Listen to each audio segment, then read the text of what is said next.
Strike the last word. Gentleman's recognized. Yeah, and I really appreciate the comments of my friends across the aisle, and basically am in awe of the way people can have such conflicting arguments on different issues on on certain things. For example, when it comes to guns, people on the other side go ballistic, as you know, I did, like when the Air Force failed to have in their records a conviction, which would have kept a guy from getting a gun to kill people, could have saved lives if the Air Force had just listed the conviction. And yet we have this big effort to push for expungement. And as someone who has practiced law in federal court and, you know, been a prosecutor and sentencing judge in a state district court, I know how the systems work. And in federal court, it's not uncommon to have a plea agreement. In state court, you could have a prosecutor recommend a specific sentence that the judge would either go along with, or the defendant could withdraw the plea. Not so in the federal courts. The federal prosecutors, as my friend Mr. Buck knows, they'll make deals and say, look, we want the guy, Mr. Big, above you, and we've got you with a gun, and that's going to cause you a lot of extra time.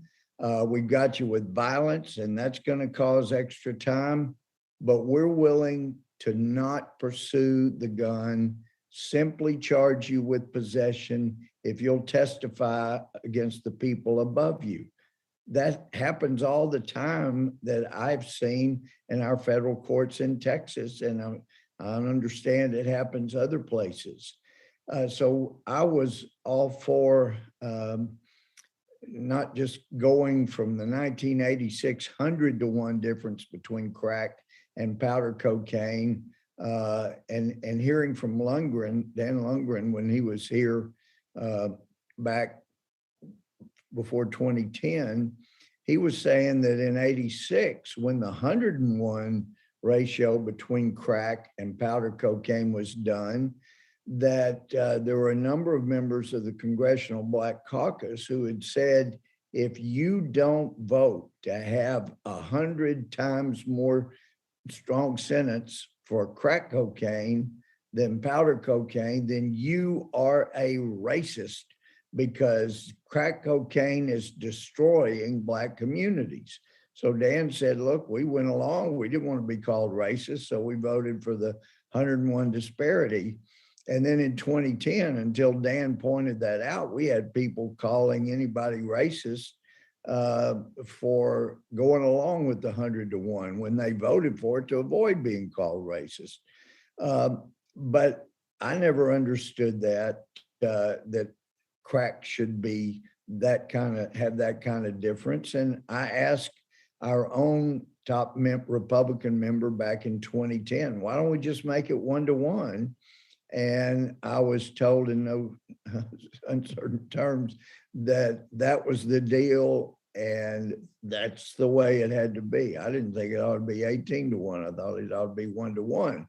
My problem with legislation that does not consider what the judges did, like the fact that a judge can consider all the data in the pre-sentence report, the evidence that there, and then we come along as legislators and say, we don't care what the judge was thinking. We don't care that he followed the law, considered all of this data, that information, evidence about this individual. We come along and say, we're just going to knock all that stuff out from people that knew what they were doing and substitute our opinion. And expungement, do people not realize that if you make it too easy to expunge, then we'll have other Congresses come back in screaming about these people that had convictions. They were known drug dealers involved in violence, even though they didn't plead or convict of that because of a deal. look, we should not be pronouncing from Mount Olympus here in DC. We need to leave this to the states. I yield back. The gentleman yields back.